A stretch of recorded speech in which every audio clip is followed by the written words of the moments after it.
அன்புள்ள ஆண்டவரே, மீண்டும் உம்முடைய மேலான நாமத்திற்கு கொடான கொடி ஸ்தோத்திரங்களை ஏறெடுத்து இந்த வெள்ளிக்கிழமையின் காலையின் ஆசீர்வாதத்தை நாங்கள் காணும்படி எங்களை எழுப்பின தயவிற்காக உம்மை துதிக்கிறோம். வந்திருக்கின்ற எங்கள் ஒவ்வொருவருக்குள்ளும் உம்முடைய கிருபை தங்கி இந்த நாளின் சத்திய வாசகங்களை நாங்கள் கேட்பதற்கு எங்கள் அழைத்து வந்த தயவிற்காக ஸ்தோத்திரம். உம்முடைய கிருபை எங்களோடு இருக்கட்டும். மீட்பர் இயேசு கிறிஸ்துவின் நாமத்தில் ஜெபிக்கிறேன் நல்ல பிதாவே, ஆமென். அன்பான விசுவாச பிள்ளைகளே, மீண்டும் கர்த்தருடைய வார்த்தைகளை கேட்பதற்கு இந்த நாளின் உதயத்தை காணும்படி கிருபை செய்த தேவனுக்கு நன்றிகளையும், வந்திருக்கின்ற உங்கள் அனைவருக்கும் ஆண்டவர் இயேசு கிறிஸ்துவின் நாமத்தின் இந்த நாளின் காலையின் வாழ்த்துக்களை தெரிவித்துக் கொள்கிறேன். கர்த்தர் நம்மோடு இருப்பாராக. இன்றைக்கு ஒரு செய்தி, அந்த செய்தி நமக்கு கேட்பதற்கு அருமையான ஒரு செய்தியாக இருக்கும். ஆனால் சற்று மனம் வருந்தத்தக்க நிலையிலும் அந்த செய்தி இருக்கும். என்னவென்றால், துன்மார்க்கரை குறித்து எரிச்சல் அடையாதே என்று சொல்லுகிறார். துன்மார்க்கர் மேல் பொறாமை கொள்ளாதே என்று 37வது சங்கீதம் 1வது வாக்கியத்திலே நாம் வாசிக்கலாம். நமக்கு எதிரடியாக யார் வந்தாலும் அவர்களை குறித்து கவலைப்பட வேண்டாம். ஏனென்றால் அவர்களை எதிர்க்கிறவர் நம்முடைய தேவனானவர். நாம் நல் நடக்கை நடக்கும்போது, நாம் ஆண்டவர் பக்கம் சார்ந்து நிற்கும்போது, நமக்கு எதிரடையாக நிச்சயமாக சத்துரு வருவான், அல்லது அவருடைய தூதர்களை அனுப்புவான். அப்படி நம்மை நஷ்டப்படுத்தும்படிக்கு, நம்மோடு போராடும்படிக்கு வருகிற அவனை, நமக்கு எதிரடையாக வருகிற அவனை கர்த்தர் பார்த்து கொள்வார். ஏசாயா 47 அன்னைக்கும் ஏசாயா 54:17 சொல்லுகிறது, உனக்கு விரோதமாக உருவாக்கப்படும் எந்த ஆயுதமும் வாய்க்காதே போம் என்று சொல்லுகிறார். உனக்கு யார் விரோதமாக எந்த தீங்கு செய்ய நினைத்தாலும் அது உன்னை சேதப்படுத்தாது என்று சொல்லுகிறார். உனக்கு விரோதமாக எழும்பும் எந்த நாவையும் நீ குற்றப்படுத்துவாய். இது கர்த்தருடைய ஊழியக்காரரின் சுதந்திரமும் என்னால் உண்டான அவர்களுடைய நீதியுமாய் இருக்கிறது என்று கர்த்தர் சொல்லுகிறார். உனக்கு விரோதமாக பேசும் எந்த நாவையும் நீ குற்றப்படுத்துவாய். இது கர்த்தருடைய ஊழியக்காரின் சுதந்திரமும் என்னால் உண்டாகும் அவர்களுடைய நீதியுமாய் இருக்கிறது என்று கர்த்தர் சொல்லுகிறார். அன்பு பிள்ளைகளே, ஆண்டவர் சொன்ன வார்த்தையை சற்று கவனிப்போம். உனக்கு விரோதமாக உருவாக்கப்படும் எந்த ஆயுதமும் வாய்க்காதே போம். உனக்கு விரோதமாக நியாயத்தீர்ப்பில் எழும்பும் எந்த நாவையும் நீ குற்றப்படுத்துவாய் என்று ஆண்டவர் சொல்லுகிறார். அன்பு பிள்ளைகளே, சற்று யோசிப்போம். நமக்கு விரோதமாக உருவாக்கப்படும் ஆயுதங்கள் வாய்க்க பண்ண விட மாட்டார் என்று ஆண்டவர் சொல்லுகிறார். ஏசாயா 54:15 வாசிப்போம் என்றால், இதோ உனக்கு விரோதமாய் கூட்டம் கூடினால் அது என்னாலே கூடுகிற கூட்டம் அல்ல. எவர்கள் உனக்கு விரோதமாய் கூடுகிறார்களோ அவர்கள் உன் பட்சத்தில் வருவார்கள் என்று சொல்லுகிறார். எவர்கள் உனக்கு விரோதமாய் கூட்டம் கூடுகிறார்களோ அவர்கள் உன் பட்சத்தில் வருவார்கள் என்று ஆண்டவர் சொல்லுகிறார்.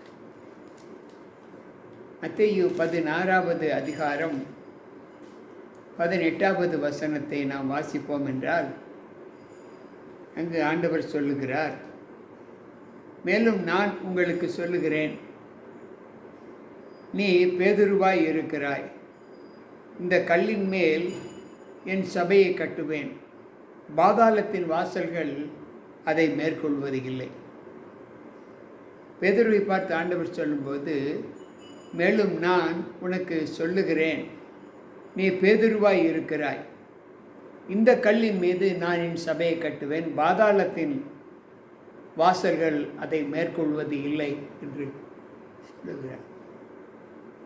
எனக்கு பிரியமான தேவ பிள்ளைகளே, சற்று யோசித்து பார்ப்போம்.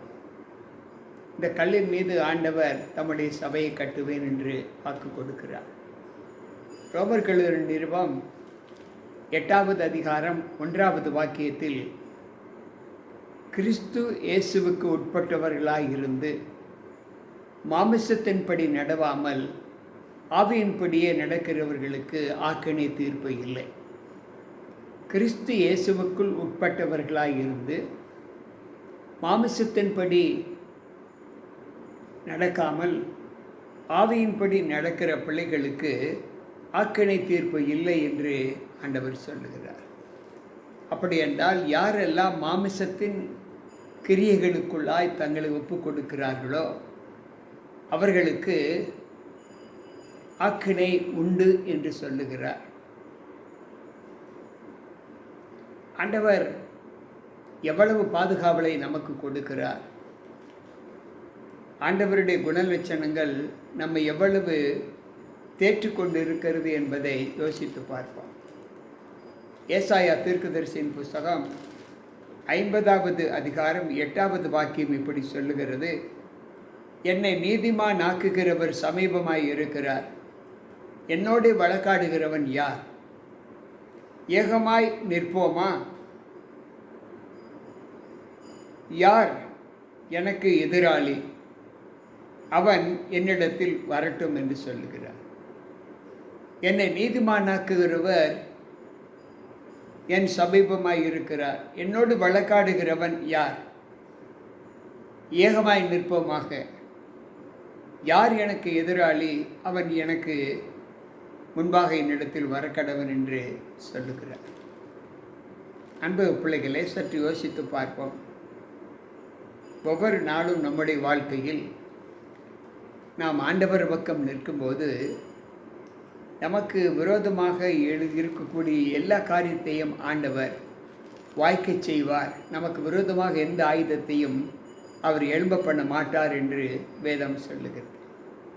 ஏசாயா தீர்க்கதரிசியின் புஸ்தகம் 41வது அதிகாரம் 11-12வது வசனத்தை வாசிப்போம் என்றால், இதோ உன்மேல் எரிச்சலாய் இருக்கிற யாவரும் வெட்கி லச்சை அடைவார்கள், உன்னோடு வழக்காடுகிறவர்கள் நாசமாகி ஒன்றுமில்லாமல் போவார்கள். உன்னோடு போராடினவர்களை தேடியும் நீ காணாதிருப்பாய், உன்னோடு யுத்தம் பண்ணின மனுஷர் ஒன்றுமில்லாமல் இல்பொருள் ஆவார்கள் என்று சொல்லுகிறார். அன்பு பிள்ளைகளை, சற்று யோசித்து பார்ப்போம். உனக்கு விரோதமாய் எழும்புகிற பிள்ளைகள் வெட்கி லட்சை அடைவார்கள், உன்னோடு வழக்காடுகிறவர்கள் நாசமாய் ஒன்றுமில்லாமல் போவார்கள். உன்னோடு போராடினவர்கள் நீ தேடியும் காண மாட்டாய், உன்னோடு யுத்தம் பண்ணின மனுஷர் ஒன்றுமில்லாமல் இல்பொருள் ஆவார்கள் என்று ஆண்டவர் சொல்லுகிறார். அன்பு பிள்ளைகளே, எனவே ஆண்டவர் சொல்லுகிற வார்த்தை ஏசாயா 41:10, நீ பயப்படாதே, நான் உன்னோடு இருக்கிறேன், திகையாதே, நான் உன் தேவன், நான் உன்னை பலப்படுத்தி உனக்கு சகாயம் பண்ணுவேன், நீதியின் வழக்கரத்தால் உன்னை தாங்குவேன் என்று சொல்லுகிறார். என் நீதியின் வழக்கரத்தால் உன்னை தாங்குவேன். அன்பு பிள்ளைகளே, நாம் பயப்பட வேண்டாம். எதற்கும் நாம் நிந்தனையை நாம் செலுத்த வேண்டாம். ஏனென்றால் நம் ஆண்டவர் சொல்லுகிறார், நான் உன்னோடு கூட இருப்பேன், என் வழக்கரத்தால் உன்னை தாங்கி உன்னை வெற்றி சிறக்க பண்ணுவேன் என்று சொல்லுகிறார். எனக்கு பிரியமான தேவ பிள்ளைகளே, சற்று யோசிப்போம். நம்முடைய காலங்களில் தேவன் நமக்கு கொடுக்கிற பாதுகாப்பு என்ன? நாம் அவருக்கு எவ்வளவு பிரியமாய் நடக்க வேண்டுமோ அவ்வளவு பிரியமாய் நம்முடைய வாழ்க்கையை அர்ப்பணித்தால் போதும். நீதிமொழிகள் 24:19 சொல்லுகிறது, பொல்லாதவர்களை குறித்து எரிச்சல் ஆகாதே, துன்மார்க்கள் மேல் பொறாமை கொள்ளாதே. இதே வாக்கியத்தை நாம் 37வது சங்கீதம் 1வது வசனத்திலும் வாசிக்கலாம். இவ்வளவு பாதுகாவலை கொடுக்கிற தேவன் அவர் சொல்லுகிறார். ஏசாயா 54:16 சொல்லுகிறது, இதோ கரிநெருப்பை ஊதி தன் கிரியையை காண ஆயுதத்தை உண்டு பண்ணுகிற கொல்லனையும் நான் சிருஷ்டித்தேன், கெடுத்து நிக்கரகமாக்குகிறவர்களையும் நான் சிருஷ்டித்தேன். அன்பு பிள்ளைகளே, கெடுக்கிறவர்களையும் நான் சிருஷ்டித்தேன், நன்மை செய்கிற பிள்ளைகளையும் நான் சிருஷ்டித்தேன் என்று சொல்லுகிறார். அப்படி என்றால் தேவனுடைய சிருஷ்டிப்பிலே எல்லாம் இருக்கும் என்பதை ஆண்டவர் சொல்லுகிறார். நல்லவர்களும் இருப்பார்கள், துன்மார்க்கர்களும் இருப்பார்கள். அவர்களை குறித்து நாம் எரிச்சல் அடையவோ பொறாமை கொள்ளவோ அல்லது கசப்பான எண்ணங்களை அவர்கள் மீது செலுத்தவோ வேண்டாம் என்று ஆண்டவர் சொல்லுகிறார். ஏனென்றால் நான் உன்னை காப்பேன், என் நீதியின் வரக்காலத்தால் உன்னை தாங்குவேன் என்று சொல்லுகிறார். அன்பு பிள்ளைகளை சற்று யோசித்து பார்ப்போம். இந்த ஜீவிதத்திலே நாம் ஆண்டவரோடு இசைந்திருக்கிற ஒரு அனுபவத்தை நாம் எப்படி பார்க்க முடிகிறது? ஏசாயா தீர்க்கதரிசியின் புஸ்தகம் 10வது அதிகாரம் 15வது வசனத்தை நாம் வாசிப்போம் என்றால், அங்கு ஆண்டவர் நமக்கு கற்றுக் கொடுக்கிற பாடம் என்ன? ஏசாயா 10:15 அவர் சொல்லுகிறார், கோடாரியானது தன்னால் வெட்டுகிறவனுக்கு விரோதமாய் மேன்மை பாராட்டலாமோ? வாளானது தன்னை கையாடுகிறவனுக்கு விரோதமாய் பெருமை பாராட்டலாமோ? பாராட்டினால் தடியானது தன்னை பிடித்தவனே மிரட்டினார் போலவும், கோலானது தன் மரக்கட்டையில் அல்லவென்று எழும்பினால் போலவும் இருக்குமே என்று சொல்லுகிறார். நாம் வெட்டுகிற கோடாலி அதை குறித்து மேன்மை பாராட்ட முடியுமா? நான் தான் வெட்டுறேன், என்னால் தான் இந்த மரமெல்லாம் வெட்டப்பட்டது என்று அது மேன்மை பாராட்ட முடியுமா? நாம் அறுக்கிற ரம்பம் அது நம்மை குறித்து தன்னை குறித்து மேன்மை பாராட்ட முடியுமா? முடியாது என்று ஆண்டவர் சொல்லுகிறார். எனக்கு பிரியமான தேவ பிள்ளைகளே, சற்றிலாம் காரியங்களை யோசித்து பார்ப்போம். ஏசாயா தீர்க்கதரிசியின் புஸ்தகம் 37வது அதிகாரம் 26வது வசனத்தை வாசிப்போம் என்றால், அங்கு ஆண்டவர் சொல்லுகிறார், நான் வெகு காலத்துக்கு முன் அதை நியமித்து பூர்வ நாட்கள் முதல் அதை திட்டம் பண்ணினேன் என்பதை நீ கேட்டதில்லையோ? இப்பொழுது நீ அரணான பட்டணங்களை பாழான மண்மேடுகள் ஆக்கும்படி நானே அதை சம்பவிக்க பண்ணுவேன். அன்பு பிள்ளைகளே, என்னாலே நன்மையும் செய்யக்கூடும், என்னாலே தீமையும் செய்யக்கூடும். தீமையும் என்னால் உண்டாகும், நன்மையும் என்னால் உண்டாகும் என்று ஆண்டவர் சொல்லுகிறார்.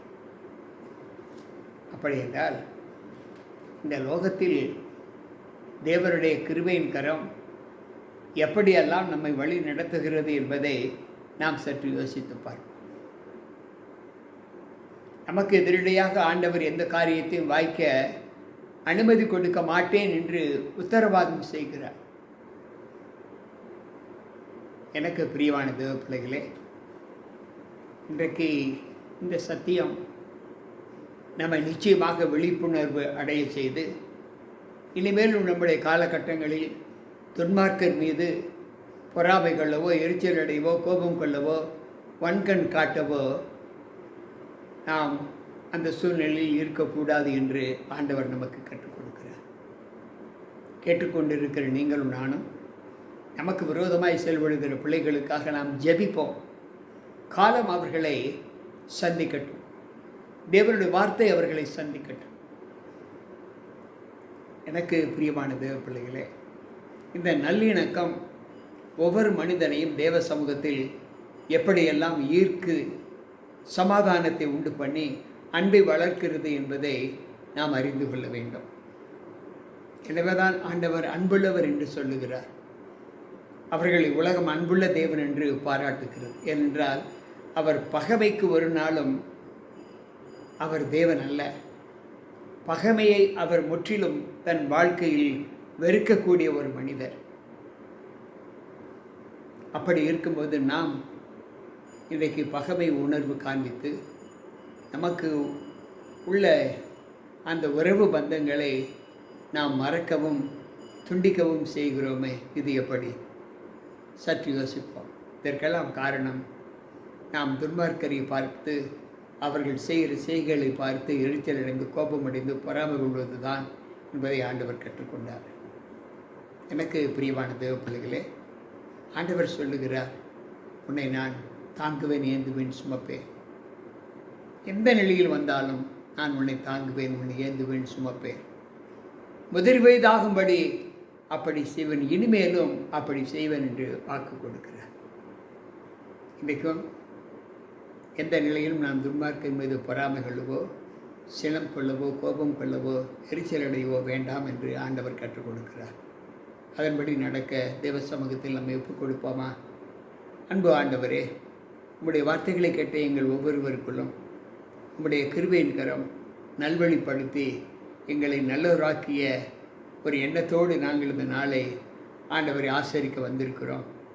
கேட்ட எங்கள் ஜீவிதத்திலே உம்முடைய வார்த்தைகள் ஆணித்தரமாக பதிந்து நல்ல ஒரு ஜீவனை நாங்கள் பெற்றுக்கொள்வதற்கு அது எங்களை வழிநடத்தக்கூடியதாய் காணப்படட்டும்.